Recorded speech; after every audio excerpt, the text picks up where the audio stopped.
여러분, 인생에 있어서 가장 후회되는 순간이 언제인가요? 누구나 한 번쯤은 그때 그걸 샀더라면 하는 순간이 있을 텐데요. 저는 작년에 로또를 사려다가 말았는데 그 번호가 당첨이 됐었어요. 그래도 그건 운이잖아요. 근데 오늘 제가 들려드릴 이야기는 확실한 기회였는데 그걸 놓친 사람들 얘기입니다. 어떤 거요? 2010년 5월 22일 플로리다의 한 프로그래머가 비트코인 포럼에서 이런 글을 올립니다. 피자 2판을 사주시면 비트코인 10,000개를 드리겠습니다. 비트코인 10,000개요? 지금 그게 얼마예요? 현재 시세로 1조 3천억쯤? 말도 안 되는데. 근데 그냥 피자 2판이었다고요? 라슬로 하니에츠라는 이 프로그래머는 당시 비트토크의 포럼에 이렇게 썼죠. 저녁으로 피자를 좀 먹고 싶네요. 피자 2판만 사주시면 비트코인 10,000개 드립니다. 그냥 평범한 피자면 돼요. 제가 나중에 먹고 싶을 때 주문할 수 있게 기프트 카드라도 좋고요. 그때는 비트코인이 얼마였길래요? 당시 10,000비트코인이 고작 41달러 정도였던 것 같아요. 피자 2판 값이 25달러 정도였으니까 누군가는 16달러 남짓 차익을 본 셈이죠. 그러면 그 피자 산 사람은 대박이 난 거네요?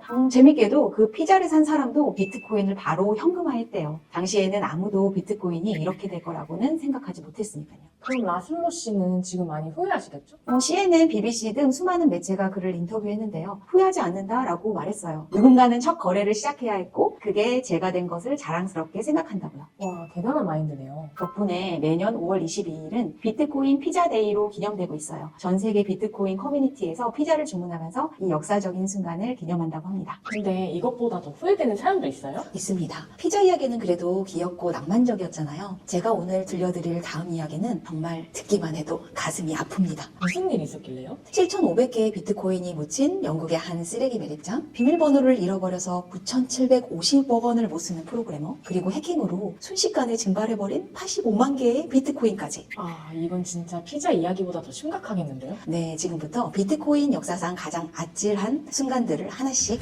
파헤쳐 보도록 하겠습니다. 이 모든 이야기의 시작에는 한 수수께끼 같은 인물이 있습니다. 비트코인 만든 사람 말씀하시는 거죠? 네, 맞아요. 사토시 나카모토라는 이름에 아무도 본 적이 없는 신비한 인물이었죠. 아니, 어떻게 아무도 못 만난 사람이 이런 걸 만들 수 있었던 거예요? 2008년 10월 31일 할로윈데이에 첫 등장했어요. 암호학자들에게 메일로 9페이지짜리 백서가 발송되었죠. 비트코인 일렉트로닉 캐시 시스템, 중앙은행 없이도 작동하는 새로운 디지털 화폐 시스템을 제안한 겁니다. 그때 사람들 반응은 어땠어요? 대부분 무관심했어요. 작동하지 않을 거야 라는 반응이 대부분이었죠. 하지만 사토시는 묵묵히 코드를 작성했고 그래서요? 2009년 1월 3일 드디어 비트코인이 만들어졌어요. 제네시스 블록이라고 부르는데 여기에 특별한 메시지를 남겼죠. 어떤 메시지였는데요? 이 문구가 그 날짜 타임지의 헤드라인이었어요. 은행 구제금융에 대한 반발을 담은 거죠. 아, 기존 금융 시스템에 대한 저항이었던 거네요? 정확합니다. 2008년 금융위기 직후였으니까요. 사토시는 은행이나 정부에 의존하지 않은 새로운 화폐 시스템을 만들고 싶었던 거예요. 근데 진짜 정체는 아무도 모르는 거예요? 수많은 추측들이 있었죠. 가장 유명한 용의자가 닉 사보예요. 비트코인과 비슷한 비트골드를 만든 암호학자죠. 글쓰기 스타일도 비슷하고 그분이 맞나요?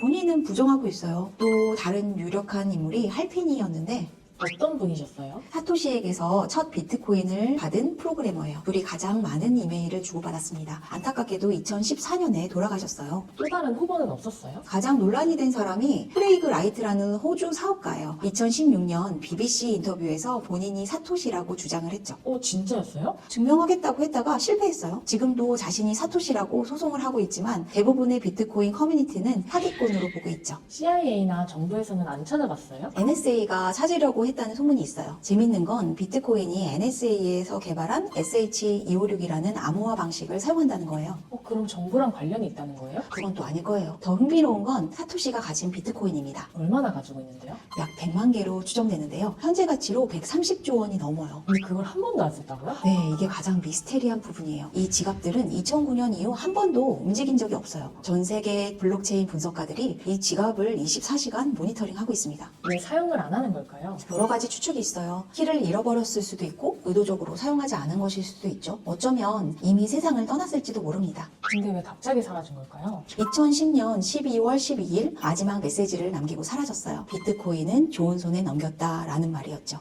특별한 이유가 있었나요? 위키리크스가 비트코인으로 후원을 받기 시작하면서 미국 정부가 관심을 보이자 자취를 감췄다는 썰이 있어요. 정말 영화 같은 얘기네요. 맞아요. 하지만 이건 시작에 불과합니다. 이제부터 제가 들려드릴 이야기는 더 극적이거든요. 어떤 거요? 이 평범해 보이는 쓰레기 매립장 속에 9,750억 원이 묻혀 있다면 믿으시겠어요? 네? 어떻게요? 2013년 여름 IT 기술자 제임스 하월스는 대청소를 하다가 치명적인 실수를 합니다. 설마. 7,500개의 비트코인이 들어있는 하드디스크를 실수로 버린 거예요. 그때는 비트코인이 얼마였는데요? 당시에는 개당 100달러 정도였어요. 그래도 75만 달러, 하나로 한 8억 정도였죠? 그래도 그때 찾았으면 좋았을 텐데. 문제는 그때는 그 정도의 가치라 시도도 못했다는 거예요. 지금은 9,750억 원이 되었지만 아직도 못 찾고 있는 거예요? 10년째 뉴포트 시청에 발굴 허가를 요청하고 있어요. 발굴 비용으로 750만 달러를 제한하고 찾으면 25%를 지역 발전을 위해 기부하겠다고도 했죠. 그래도 안 된대요? 환경 문제로 계속 거절당하고 있어요. 최근에는 보스턴 다이내믹스의 개 로봇 스팟을 동원한 첨단 발굴 계획까지 제시했는데요. 어떻게 발굴하겠다고 했는데요? AI로 쓰레기장을 3D 스캔하고 개 로봇을 투입해서 금속 물질을 탐지한대요. 하드디스크 위치를 찾으면 특수 장비로 발굴하는 거죠. 와, 첨단 기술을 다 동원하네요. 발굴 비용만 120억 원이에요. 환경단체들도 협의를 다 끝내고요. 찾은 뒤 매립장 복구 계획까지도 다 세웠는데 결국은 허가가 안 나오고 있죠.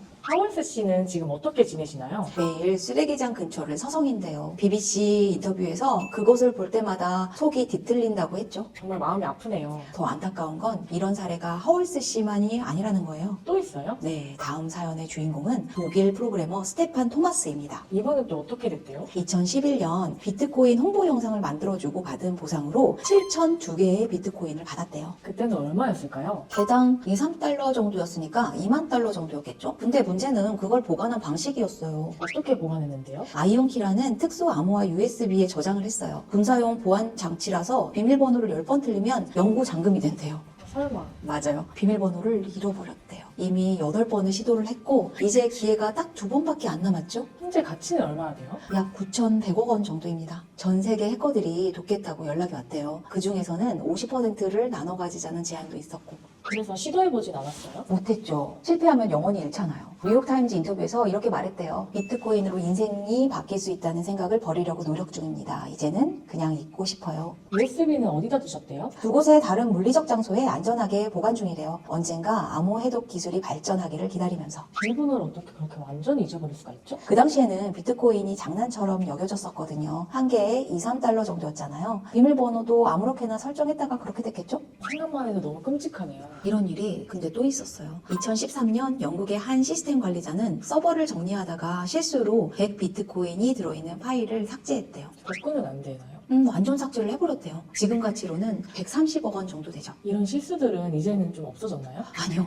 작년에도 있었어요. 한 투자자가 하드웨어 월렛을 초기화하다가 580 비트코인을 날렸다고 합니다. 아, 어떻게 그런 일이. 비트코인의 특성상 실수하면 돌이킬 수가 없어요. 중앙은행이나 고객센터가 없으니까요. 지금까지는 개인의 실수나 부주의로 일어난 일들이었는데요. 이제는 더 큰 규모의 사고를 이야기해보려고 합니다. 더 큰 규모요? 설마. 마운트 곡스 사태입니다. 2014년 2월, 당시 세계 최대의 비트코인 거래소였죠. 거래소에서 무슨 일이 있었어요? 하룻밤 사이에 85만 개의 비트코인이 사라졌어요. 당시 전체 비트코인의 7%에 해당하는 양이었습니다. 어떻게 그렇게 많이. 처음에는 아무도 몰랐어요. 거래소 CEO인 마크 카펠레스가 평소처럼 출근을 했다가 비트코인 지갑이 비어있는 것을 발견했죠. 당시 가치는 얼마였어요? 4억 7천만 달러, 하나로 약 5천억 원 정도였어요. 지금 가치로는 51조가 넘죠. 범인은 잡혔어요? 일부 해커들이 체포가 됐지만 대부분의 비트코인은 아직 찾지 못했어요. 북한 해커들의 소행이라는 의혹도 있고 투자자들은 어떻게 됐어요? 대부분 파산을 했죠. 일본 법원에서 피해 보상 절차가 진행 중인데 2019년부터 일부 배상이 시작됐대요. 얼마나 받았는데요? 잃어버린 비트코인의 15% 정도를 현금으로 보상받았어요. 하지만 2014년 가치 기준으로요. 와, 엄청난 손해네요. 더 안타까운 건 나중에 받으면 되지 하고 기다린 사람들이죠. 왜요? 법원 절차가 진행되는 7년 동안 비트코인 가격이 100배 넘게 올랐거든요. 보상금은 2014년 가격으로 고정됐는데 와, 그럼 두 번 손해보신 거네요? 네, 네, 일본의 한 투자자는 이런 말을 남겼대요. 200비트코인을 잃어서 슬펐는데 보상받은 금액으로 현재 반 개도 살 수 없는 게 더 슬프다고요.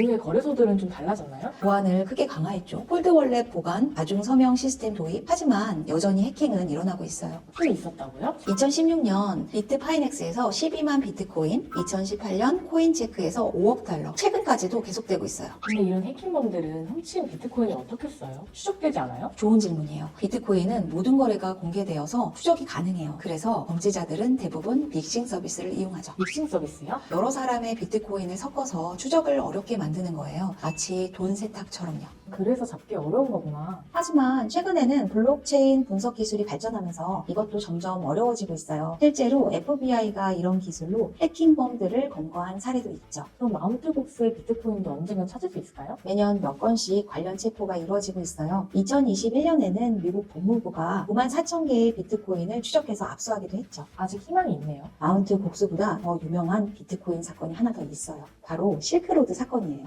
다크웹에서 마약 거래했던 그 사이트 말씀이시죠? 네, 2011년부터 2013년까지 운영된 불법 거래 사이트예요. FBI가 이걸 폐쇄할 때 무려 17만 4천 개의 비트코인을 압수했대요. 그건 또 얼마짜리예요? 현재 가치로는 22조 6천억 원이 좀 넘죠? 미국 정부가 압수한 단일 품목 중에서는 최고가래요. 정부가 그걸 다 가진 거예요? 2021년에 대부분 경매로 팔렸어요. 근데 재밌는 건 아직 찾지 못한 실크로드의 비트코인이 더 있다는 거예요. FBI는 약 44만 비트코인이 더 있을 거라고 추정하고 있습니다. 그건 또 얼마예요? 현재 가치로 약 57조 정도 되는데요. 와, 근데 그 실크로드는 누가 만든 거예요? 로스 올브리히트라는 젊은 물리학도가 만들었어요. 당시 26살이었죠? 그렇게 젊었어요? 어떻게 잡혔대요? FBI가 2년 동안 추적을 했는데 결국 샌프란시스코의 한 공공도서관에서 체포됐어요. 노트북을 열어둔 채로요. 아, 그래서 비트코인도 다 찾은 거구나. 아니요. 그게 더 미스테리예요. 체포 당시 노트북은 확보했는데요. 가장 큰 지갑의 비밀키는 아직 못 찾고 있어요. 그럼 본인은 알고 있는 거 아니에요? 현재 올브리히트는 종신형을 선고받고 수감 중이에요. 하지만 끝까지 비밀키의 존재는 부인하고 있죠. 와, 정말 영화 같네요. 네, 실제로도 영화화 됐었어요. 재미있는 건 이 사건으로 비트코인이 더 유명해졌다는 거죠. 근데 이런 불법적인 거래 때문에 비트코인 이미지가 안 좋아지지 않았을까요? 초기에는 그랬어요. 하지만 오히려 이 사건으로 비트코인의 추적 가능성이 증명됐죠. 모든 거래가 블록체인에 기록되니까요. 아, 그래서 요즘은 범죄자들이 잘 안 쓴다고 하더라고요. 맞아요. 이제는 오히려 기관 투자자들이 가장 큰 손이 됐어요. 자, 이제 가장 많은 분들이 공감 가실 만한 이야기를 해볼까요? 뭔데요? 너무 일찍 판 사람들 이야기요. 2011년 비트코인이 처음으로 1달러를 넘었을 때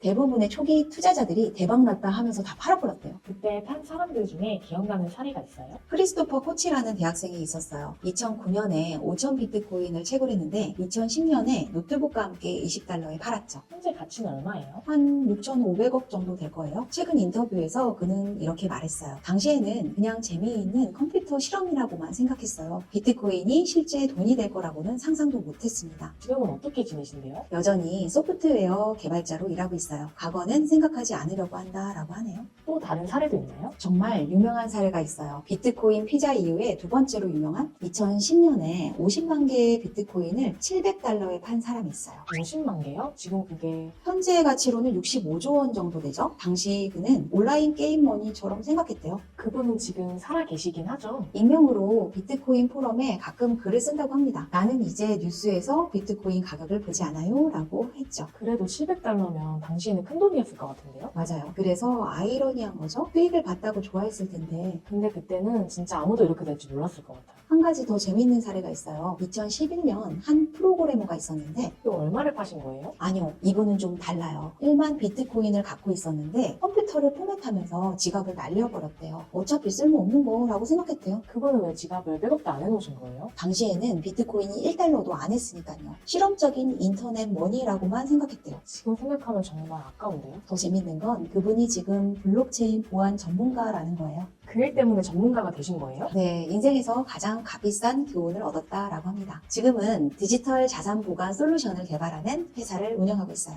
그래도 뭔가 의미 있는 실패였네요. 맞아요. 비트코인 초기 투자자들의 실수에서 우리가 배울 점이 있어요. 어떤 거예요? 첫째, 새로운 기술의 가치를 너무 쉽게 판단하지 말 것. 둘째, 디지털 자산도 실물 자산만큼 중요하게 관리해야 한다는 것. 그리고 마지막으로 뭐예요? 가장 중요한 교훈은 돈이 되는 건 알겠는데 이게 뭔지 모르겠다 하는 하는 투자는 피해야 한다는 거예요. 아, 요즘 많이 보이는 새로운 코인들 같은 거 말씀하시는 거죠? 네, 비트코인의 성공을 보고 수많은 복제품들이 나왔잖아요. 하지만 기술을 이해하지 못한 채 투자했다가는 우리가 오늘 본 사례들보다 더 큰 손실을 볼 수가 있어요. 그런데도 다들 늦지 않았다고 하던데. 재미있는 통계가 있어요. 비트코인 지갑 중에 약 400만 개의 비트코인이 영원히 잃어버린 상태래요. 그럼 앞으로 비트코인 가격이 더 오를 수도 있겠네요? 희소성이 높아지는 건 맞아요. 하지만 더 중요한 건 우리가 오늘 들은 이야기의 주인공들처럼 되지 않는 거예요. 새로운 기회는 항상 있지만 그 기회를 잡았을 때 지키는 게 더 중요하다는 걸 이분들의 사례가 보여주잖아요. 근데 이런 실수들이 지금도 일어나고 있을까요? 작년에도 한 투자자가 홀드 월렛을 초기화하다가 580 비트코인을 날렸어요. 기술은 발전했지만 사람의 실수는 여전히 일어나고 있죠. 그럼 우리는 어떻게 하면 좋을까요? 첫째, 비밀번호는 절대 잃어버리면 안 됩니다. 안전한 곳에 백업해 두세요. 둘째, 중요한 자산은 반드시 홀드 월렛에 보관하세요. 셋째, 지갑 주소는 항상 더블 체크, 트리플 체크합니다. 그럼 피자 살 때도 조심해야겠네요? 그렇죠.